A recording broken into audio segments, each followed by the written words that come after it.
السلام عليكم ورحمة الله وبركاته. ازيك يا صديقي؟ اتمنى تكون بخير يا رب. اتمنى الفيديو اللي فات يكون عجبكم. ان شاء الله النهارده هنشرح البرنامج اللي هو قدامنا ده، وهو اسمه فونت بيس. والبرنامج ده كان فيه كذا حد طلبه منكم قبل كده، فبتبدأ تثبته عادي جدا. وبعد كده بيبقى موجود معاك بالشكل اللي قدامك ده. تمام، بتقدر تفتحه ان انت تضغط عليه مرتين. بعد كده بيبدأ البرنامج يفتح معاك بالشكل اللي قدامك ده. طبعا الرسالة اللي بتيجي دي سيبك منه، متشغلش بالك بيها. هو بيبقى محتاج ان انت تشترك فيه، بس يعني ايه عشان يديك اوبشن اكتر، ولكن احنا مكتفيين بالاوبشن الموجودة فيه حاليا. فيا صديقي، اول حاجة طبعا انا هو بينزل لي في البرنامج نفسه اول ما بيجي، بيبقى منزل لي 6555 خط. تمام، مختلفين طبعا عن بعض، وحاجات كلها مميزة وجميلة. فانت وكمان تقدر تضيف من عليه خطوط كتيرة جدا، زي اللي انا عاملها هنا. انا ضايف هنا 5000 خط كمان. تمام، وعندي كده كمان دي فولدر. تمام، بس بتقدر تضيف ازاي؟ ببدأ اعمل من تحت كده، في تحت هنا هي اللي انت شايفها دي اسمها اد. ببدأ اضغط عليها، بحدد انا عايز كوليكشن ولا فونت، ولا مثلا فولدر، ولا ايه بالظبط اللي انا عايز انزله. فانا عايز مثلا انزل فونت واحد، فببدأ احدد المكان بتاعي اللي فيه الفونت. انا مثلا اخترت الفونت ده، انا مثلا اخترت الفونت اللي شكله كده.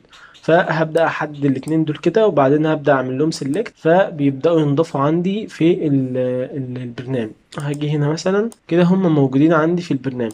لو جيت اعمل سيرش عن اسمهم، لو جيت اعمل سيرش عنهم، هو كان اسمه بالظبط كده كي وبعدين يو. هو كان اسمه ده. تمام، طبعا بيبقى في منه اشكال مختلفة. هو ده الخط اللي احنا ضفناه.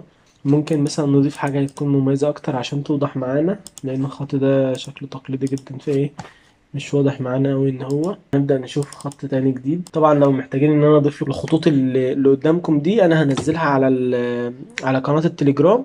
فلو محتاجينها تقدروا تشتركوا في قناة التليجرام من الديسكريبشن، وهتلاقوا عليها كل الخطوط وكل الماتيريال بتاعتنا. والبرنامج لو محتاج تنزل برنامج ورابط التنزيل بتاعه، هتلاقي انا هنزل البرنامج ده عندي على قناة التليجرام.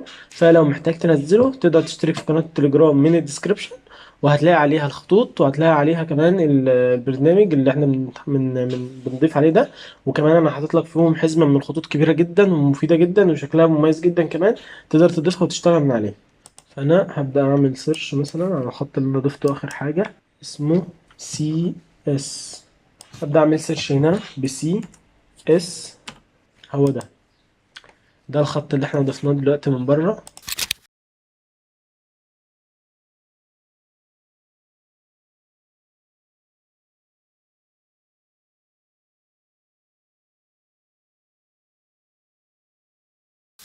هو بالظبط نفس الخط ده، هو نفس الخط بتاعنا اللي احنا ضفناه ده. انا مثلا محدد الخطوط هنا دي كده. همسح السيرش ده طبعا. هبدأ احدد الخطوط اللي انا عاملها هنا، وهبدأ اكتب هنا اي حاجه مثلا انا عايزه. يعني انا عندي جمله معينه عايز اكتبها، هيبقى شكلها بالخطوط عامل ازاي. فببدا اكتب الكلمه دي هنا طبعا بالعربي او انجليزي. يعني انا اصلا خلينا نكتب بالعربي. اكتب محمد عباس العاصي مثلا. بعد كده طبعا هو مش باين هنا لان دي خطوط بالانجليزي بس مش فيهاش عربي، فهبدا انزل كده لحد ما اشوف خطوط العربي اللي موجوده معايا بالشكل ده. تمام، طبعا انا وانا بلف كده الخط اللي بيعجبني وبحس ان انا ممكن استخدمه سواء دلوقتي او قدام، ببدأ ان انا افعل بضغط. يعني مثلا لو عجبني الخط، مثلا تعال نشوف خط كده.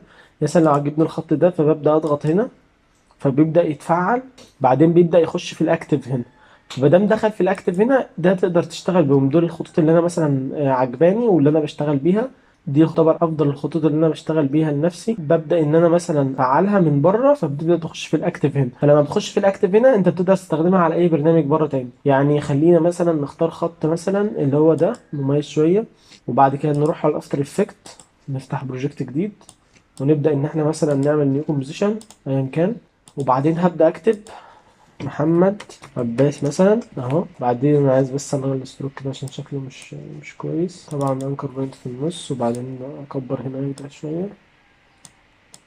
تمام، طبعا انا لازم اكون فاتح البرنامج واكون مفعل الخط بتاعي يكون في الاكتيف. تمام، فبعد كده بشوف اسم الخط ايه، وبعد كده بخش هنا واكتب اسم الخط. طبعا هيبقى بالانجليزي اف.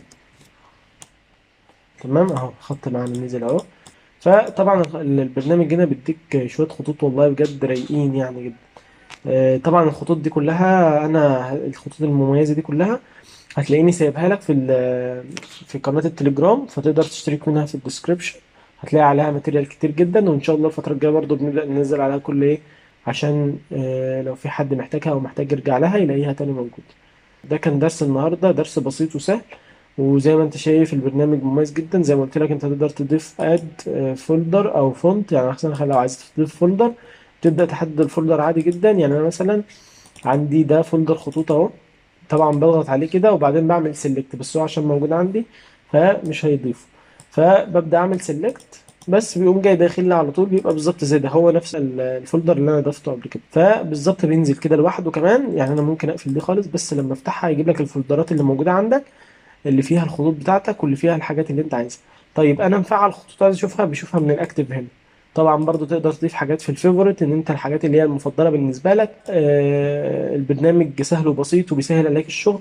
وطبعا زي ما قلت لك انت بتقدر تستخدمه بس بمجرد ان انت بتفعل الخط، تبقى فاتح البرنامج وتعمل سيرش عن اسم الخط فبيطلع لك موجود معاك وبيتفعل معاك هنا. وطبعا الكلام ده بيشتغل على اي برنامج من برامج ادوبي، سواء بريمير سواء ستريتور سواء فوتوشوب او ايا كان اللي انت هتستخدمه عليه، هتلاقي البرنامج شغال عليه جدا ومفيش اي مشكله. طبعا ما تنساش تعمل لايك وشير وتشترك في القناه عشان تشوف كل جديد، عشان نوصل 2000 متابع بقى يا صديقي، وعشان المحتوى اللي جاي هيبقى قوي جدا. ما تنساش تفعل زر الجرس عشان تشوف كل الفيديوهات اللي بتنزل واحده واحده.